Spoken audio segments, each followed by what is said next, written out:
እሱን እየቀመስን አመስግነን እንለያያለን ማለት ነው።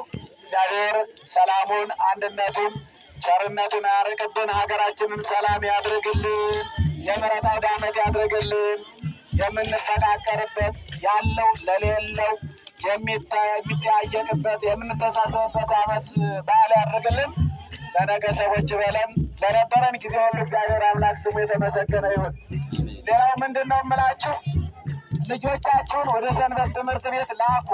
ካልባሌ ቦታ ይሰበሰባሉ፣ ያውቃሉ፣ ጌታቸውን ያጸድቃሉ ማለት ነው።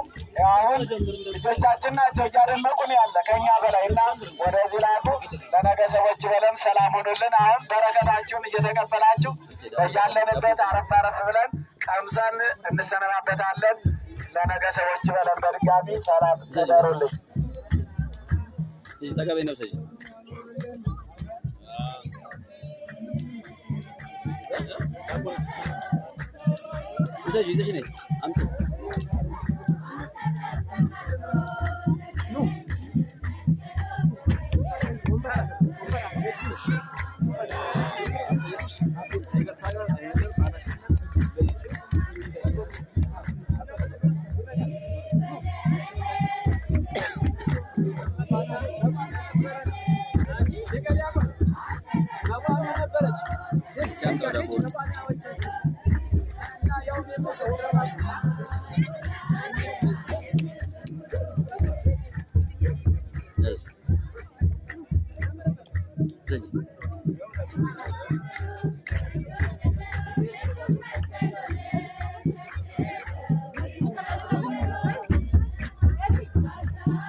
Vas-y.